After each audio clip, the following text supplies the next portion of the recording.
Up in the Blue Seats podcast, Jake Brown here with the queen of the post, Mollie Walker. Mollie, game 7, overtime. Oh, the calorie counts through the roof because the carbs from the bread man in overtime. I don't know how he snuck it in there, but he did. Electric, 18,000 fans, every celebrity in sight, every star in New York sports in sight. What a series. You and Ron kind of gave up on the Rangers when it was 3-1. You kind of said they were done. Me and Andrew Hart. We did. Kind of. You did. Me and Andrew Hart said they didn't. What a series. What a victory. Rangers move on to play the Hurricanes. Huge. Just the character of this club.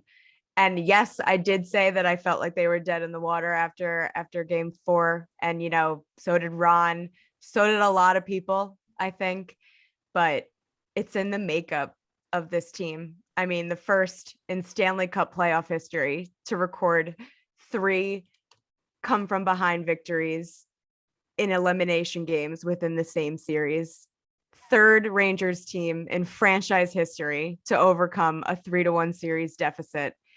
And honestly, it's not surprising at all. I said it at the beginning of the season, or at the end of the regular season. I could see this team having a tough time in the first round, but also advancing and going far on a Stanley Cup run here. So real kudos to them. I mean, it takes a lot of character, it takes a lot of heart to come back 3-1.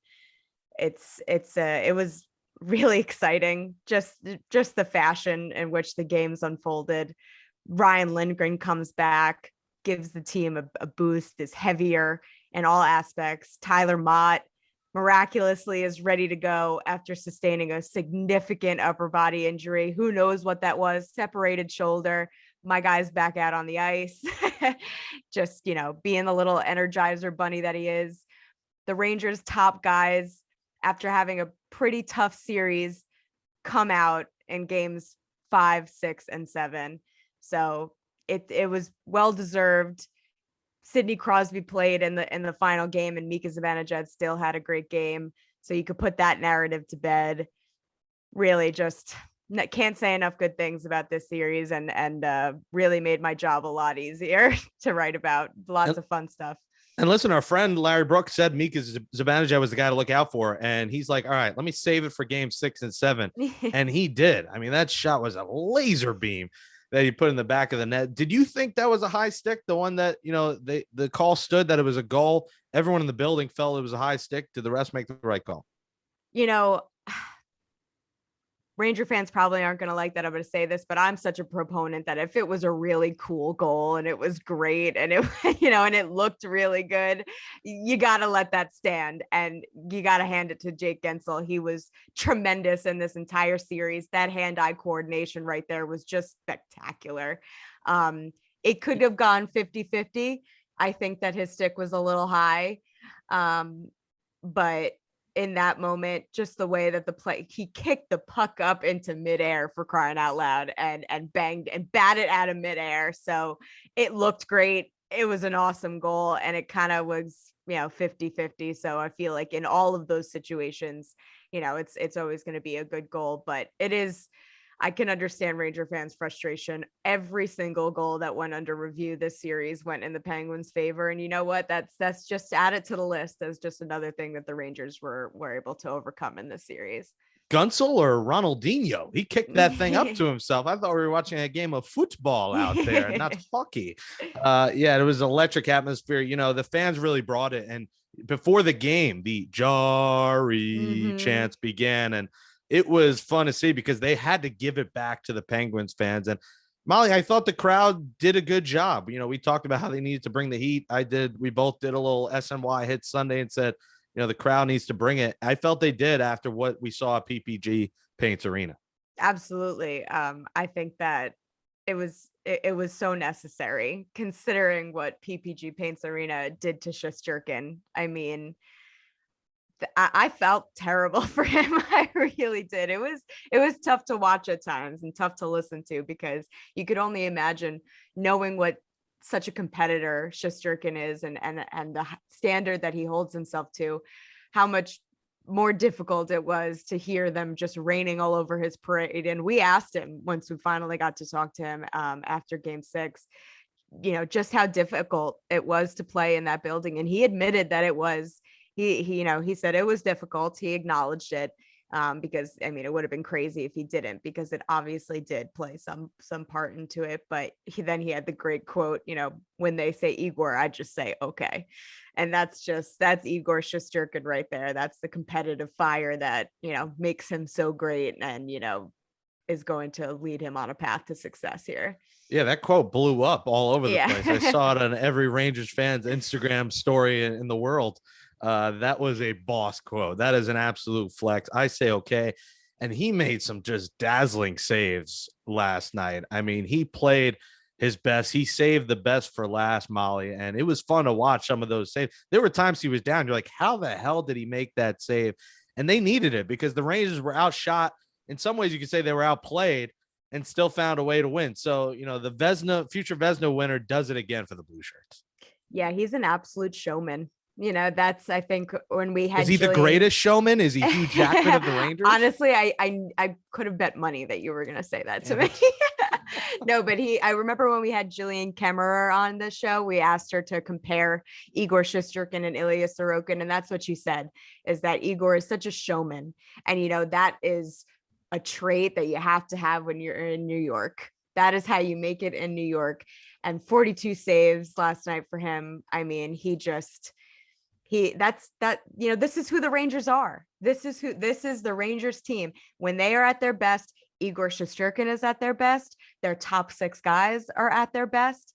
And this is how they function. This is how they win games, whether it's coming from behind, relying on the top 6, or Igor Shesterkin just stands on his head. That's the makeup of this team. This is who they are. And you know what? They won a playoff series on it. So on to the next. Well, the Rangers said they were going to put on the greatest show. And they said, we never think we're down and out. And that shows you. You said the stat. No team has come back from 3-1, all in comeback fashion. Well, Molly, they're going to have to come back quick here because game 1 will be down in the land of Bojangles, down in North Carolina, where the Hurricanes, Carolina. My family lives down there. I mean, I might be at game 5. Maybe I'll see you in the bathroom again, like we did Sunday night. I mean, I go wash my hands. The media bathroom is, men and women, so it's one.